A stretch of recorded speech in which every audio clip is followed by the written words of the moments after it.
C'est une époque qui est très élégante pour les hommes comme pour les femmes. Voilà, quelque chose d'élégant. Et comme c'était un petit peu ce qu'on a choisi pour ce spectacle-là, l'élégance à tout point de vue, on s'est dit, voilà, on part sur du costume d'époque. Ah non, c'est super mignon. Vas-y, regarde-toi là, si tu veux. Peut-être un peu juste celui-là. Je préfère l'autre, en fait. Ouais, moi aussi, je crois. Non, non, puis même, il est gris anthracite, ça c'est trop noir, ça marche pas. Il fallait marquer chaque personnage, en même temps garder une unité de teinte. Donc là, je suis partie sur une base un peu noir et blanc sépia, justement, qui rappelle aussi les films qu'on peut voir ou les photos de cette époque-là.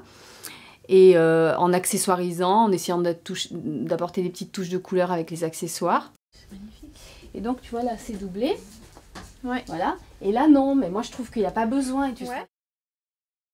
Quand je fais la création complète d'un spectacle, c'est-à-dire, enfin, pas la création, la fabrication, création et fabrication, en fait, et où je sais que tout va être fabriqué, dans ce cas, effectivement, je fais des maquettes. Donc ça, c'est dès le départ. On discute, je fais les croquis, on se met d'accord. Après, j'échantillonne, c'est-à-dire que je vais chercher les matières ou enfin voilà, les petites passementeries, etc. pour proposer au metteur en scène. On valide et après, je fabrique. Fabriquer sur mesure, c'est ce qui coûte le plus cher. Donc là, on n'était pas du tout parti sur de la fabrication sur mesure, sauf qu'on a eu une contrainte, en fait, celle de la robe de Christine, puisque en fait, tout ce qu'on peut trouver dans les costumes 1920, enfin tout, la plupart des choses qu'on trouve sont des choses plutôt festives, de tenues de soirée, années 20, comme on connaît tous. Ça correspond pas du tout au personnage. Nous, on était vraiment dans une tenue de jeune fille. Ça, c'est la première chose, parce que Christine est une jeune fille. Et en plus, une tenue de jour. Donc ça, c'est plus difficile à trouver. Et en plus, comme on part sur une couleur claire, il faut que la robe puisse être lavée. Et les robes d'époque qu'on trouve sont souvent des crêpes de soie, des choses comme ça qui ne peuvent pas être lavées. Est-ce que la taille est bonne? Ouais, un petit peu grand, quoi. Oui, tu vois. mais c'est mieux, mais ouais, je pense. Parce que nous, ça se voit pas. Et toi, si je te prends ta vraie bonne taille... Ouais, ça va être une galère, ouais. Ce qui est compliqué, c'est qu'on leur demande d'interpréter plusieurs personnages avec des... C'est même pas des changements, parce que j'ai déjà travaillé sur des spectacles où on avait des changements très rapides. Là, c'est même pas possible, ça passe de l'un à l'autre. Donc on pouvait pas se permettre ça. Du coup, on part vraiment sur des accessoires qui vont indiquer les personnages, des choses très rapides. Voilà, donc après, il faut trouver des petits... je vais pas vendre la mèche, mais il faut trouver des petites idées qui font qu'on peut très vite mettre un accessoire, l'enlever, que ça modifie assez rapidement la silhouette. Et là, les effets qu'on voulait, en tout cas, ce qu'on a essayé, ça marche bien. Donc, ouais, non, je suis contente.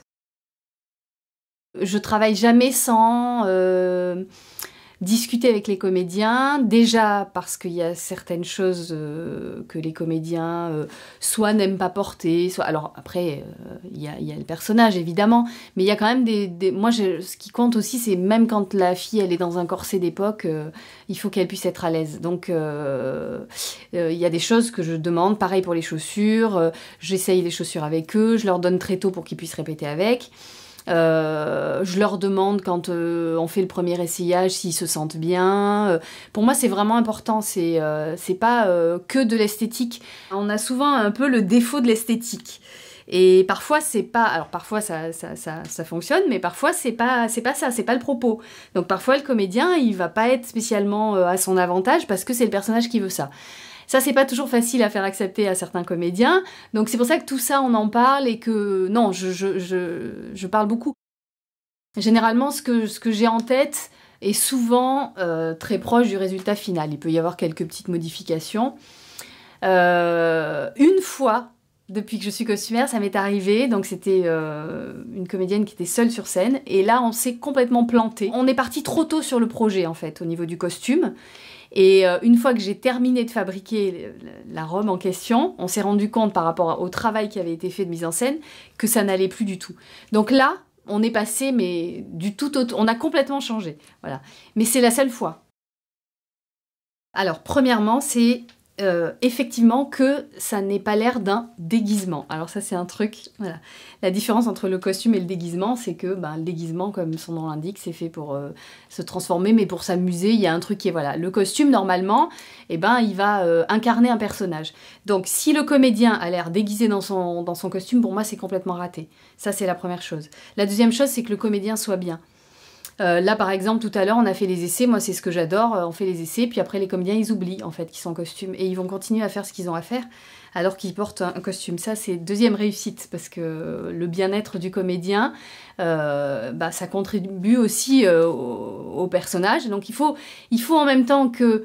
il se sente transformé, entre guillemets, quand il enfile son costume, pour que ça l'aide à trouver son personnage, ou pour que ça accompagne son personnage, mais il faut aussi qu'il soit vraiment bien dedans. Donc ça, c'est... voilà. Et la troisième chose, c'est parce que...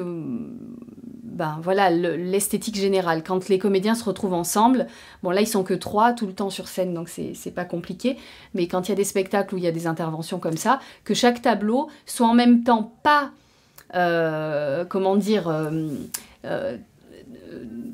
que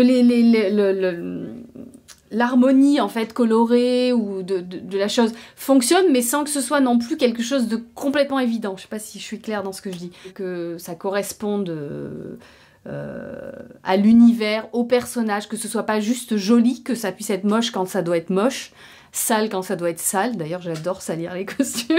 Je trouve ça super agréable.